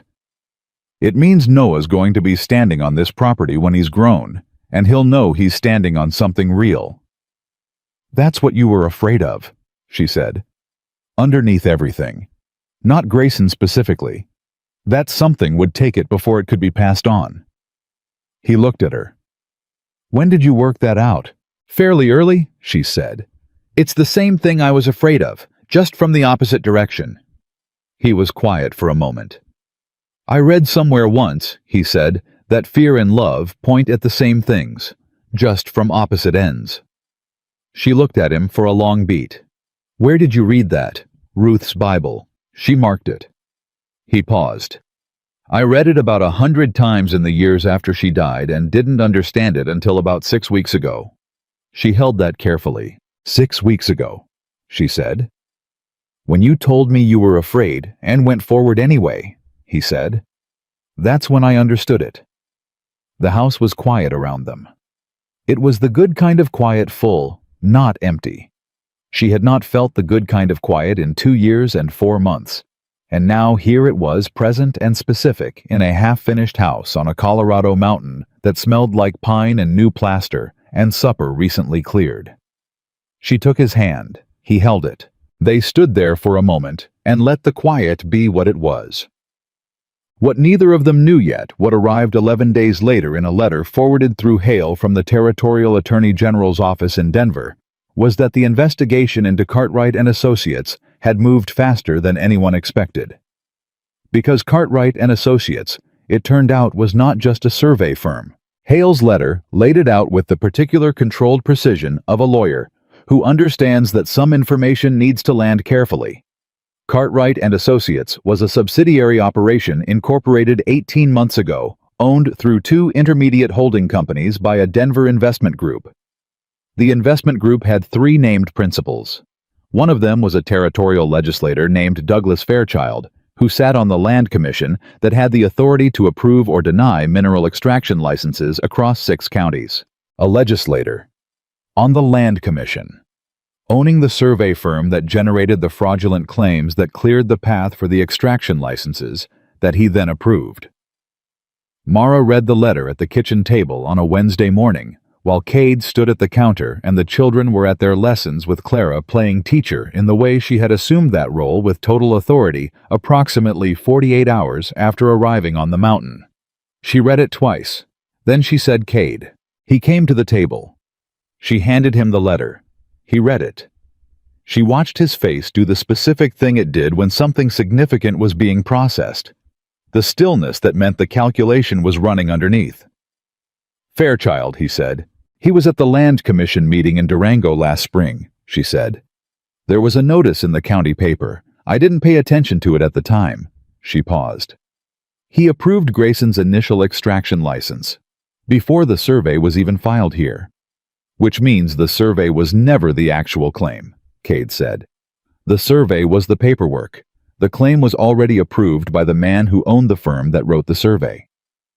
"Before we ever knew Grayson existed," she said. They looked at each other across the table. "Hale says the Attorney General wants statements from all the filing parties," she said, "and he wants the original survey and the trespassing documentation. We have all of that." "I know." She folded the letter with the precise movements of someone keeping themselves methodical in the presence of something large. "This is bigger than Grayson. This is a legislator. This is going to go to the Territorial Assembly." "Yes," he said. "Are you ready for that?" He held her gaze. "Are you?" She looked at him. She thought of Aldrich at the land office carefully not telling her things he was legally permitted to tell her. She thought of the widow in the county south who'd sold her land for 1/3 of its value and moved her family to Denver. She thought of 2 dismissed complaints with procedural deficiencies written all over them by a system that had been arranged to protect the man running it. "I've been ready for something like this since Joseph died, owing debts that had someone else's fingerprints on them that I could never prove," she said. "Yes, I'm ready." He nodded once. "Write Hale," he said. "Tell him we'll give him whatever he needs." She pulled paper toward her and picked up the pen, and Cade sat down across from her, and they worked through it together. What they knew, what they could document, what timeline they could reconstruct. And from the next room came the sound of Clara's voice explaining something to Thomas and Noah in the patient but firm tone of someone who has decided that ignorance is a temporary condition she intends to correct. The letter took 2 hours. When they were done, it was thorough and specific and careful. And it was the kind of document that Mara had learned to recognize, the kind that was built not to impress, but to hold up, the kind that didn't crack under scrutiny, because every word in it was true. She sealed it.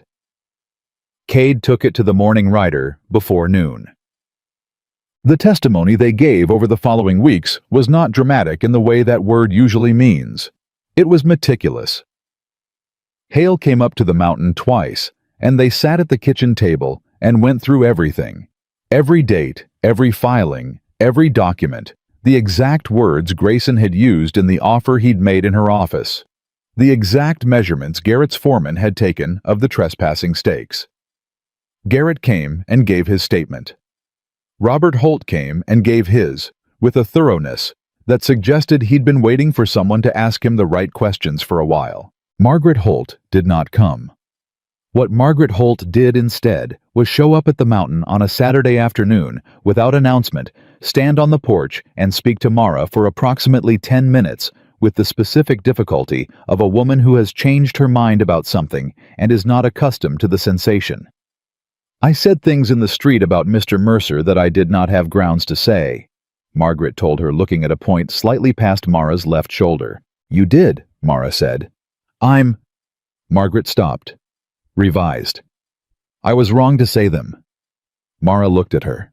She thought about several things she could say in response, selected none of them, and said instead, "Mrs. Holt, your husband stood up when it counted. That matters more than what was said on a street." Margaret Holt looked at her, then directly for the first time. There was something in it, not warmth exactly, but the specific acknowledgement of one capable woman recognizing another across the distance of different choices. "You are not what I expected," Margaret said. "No," Mara agreed. "I gather I'm not." Margaret left. Cade appeared behind Mara in the doorway. "That happen often." "People discovering I'm different from what they assumed," she said. "Often enough." He put his hand on her shoulder briefly and went back inside. The Territorial Assembly convened in November. Douglas Fairchild resigned his seat on the Land Commission the week before the session began, which Hale said was a confession wearing the costume of a procedural exit. The Attorney General's investigation was formally opened. Cartwright and Associates surrendered their territorial certification. 3 of the fraudulent surveys they'd produced, including the one that had targeted Raven Peak, were voided by the territorial court in a single ruling. Grayson left Colorado Territory before the first snow. Hale sent word with a single line at the bottom of the legal summary. "The widow in Denver has been notified that her land may be recovered through a civil filing. She has an attorney now." He did not say who had arranged that. He didn't need to. Mara read that line 3 times. She folded the letter and went to find Cade. He was on the porch in the late November cold, looking out at the valley the way he apparently did when he needed to think, and she came and stood beside him and told him what Hale's letter said. He listened. When she finished, he was quiet for a long moment. "Good," he said. It was a simple word for something large. But that was how he operated. He didn't dress things up beyond what they required. "Hale says the civil case for the Denver widow could take 2 years, she said. "Then it takes 2 years. He paused. "She's not alone in it anymore." "No," Mara said. "She's not." She stood beside him in the cold, and they looked out at the valley together, and the mountain was enormous and quiet around them in the way that it had been for 6 years before she arrived, and would be long after everything else had changed. "Are you cold?" he asked. "A little." He turned back toward the door. "Come inside. The fire's been going since noon." She didn't move immediately. She stood there one more moment, looking at what she'd ridden up to the first time in August, the half-finished house and the summer grass, and the particular quality of this place that had told her something she hadn't been ready to hear yet. It was finished now, not just the house. Everything that had needed finishing. She turned and followed him inside. That night after supper, after the children were in bed, Thomas and Noah in their room, with the low argument that now served as their nighttime ritual. Clara in hers, with her lamp burning later than it was supposed to. Mara sat at the kitchen table, with a cup of tea, and the quiet of the house settled around her. She had Joseph's photograph in her coat pocket. She'd carried it the day they moved, and she'd meant to put it on the mantelpiece, and hadn't yet, because she'd been thinking about where exactly it should go. Not hidden, not as a wound, as a fact, as part of the story of how they'd all gotten here. She took it out and set it on the table. Cade came in from checking the barn, saw it, and sat down across from her without asking. She looked at the photograph. Joseph Holloway, she said. He was 31 when this was taken. He thought the photograph was unnecessary. He said a man didn't need a record of his own face because he saw it every morning, and that was already too often. Cade looked at the photograph. He sounds like he had a sense of humor. He did, a dry one. Clara gets it from him. She paused. Thomas gets his stubbornness. I get credit for the intelligence, but that's not entirely accurate. What do you get credit for? She thought about it honestly. The persistence, she said. The part that doesn't stop. Cade nodded. He would have done the same thing you did, she said. With Noah, telling him the truth about Ruth. She paused. It might have taken him longer. He was braver in most things than in the emotional ones. But he'd have gotten there. Sounds like a real man, Cade said. He was, she said. He was a real man, and I loved him, and he's gone, and I'm here. She looked at the photograph one more time. Then she set it gently on the table face up. I think the mantelpiece. East side where the morning light hits it. All right, he said. She picked it up, carried it to the mantelpiece, and set it where she'd said. Then she stood back and looked at it. Joseph Holloway, 31 years old, squinting slightly in the sun of a summer that felt like a long time ago, and was. She turned around. Cade was watching her from the table with that quality he had, the mountain stillness, the direct attention, the patience that was not passivity, but simply the certainty of a man who understood what was worth waiting for. I want to tell you something, she said. All right. I came up here the first time looking for the thing that was wrong with it, she said. I was planning to find it and use it to confirm what I'd already decided, which was that I was fine on my own. I know, he said. You know. I watched you look, he said. Every room, every corner. You were very thorough. The not quite a smile. You didn't find anything. No, she said. I didn't. She looked at him. That terrified me more than the thing I was looking for would have. Why? Because it meant I was going to have to decide based on the truth instead of a convenient reason to say no. She paused. I'm not used to that. Neither am I, he said. But here we are. Here we are. She looked around the kitchen, the fire, the mantelpiece with its photograph, the table that had held 2 months of letters and legal documents and supper and children's elbows and the conversation she'd just had. She thought of the porch at sunset and the east rooms in the morning light and Noah's voice saying, he's quieter alone in a way that isn't the good kind of quiet. She thought of Clara's face in the church doorway, young and composed, and something very soft underneath. She thought of Thomas asleep at the supper table, the night of the ruling face pressed into his folded arms, completely trusting, as only children can trust, that the world is being managed. She thought, I built this. Not alone, but I built it. Come to bed, she said. It's late, and you check the cattle at dawn.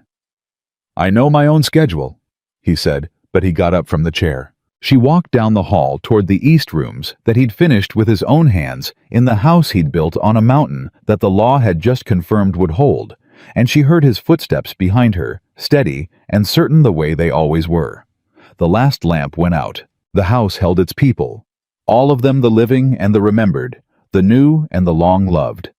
And on the mantelpiece, a photograph caught the last of the firelight, and outside the mountain stood in the November dark, without apology, enormous and permanent, the way it had been before any of them arrived, and the way it would be long after. This was Raven Peak. This was what they'd built and defended and refused to let go of. And no one, not grief, not greed, not fear, not the long silence of a man standing on a porch waiting for something he'd been too proud to name, none of it had been able to take it from them. This was home. Finished, claimed, and absolutely theirs.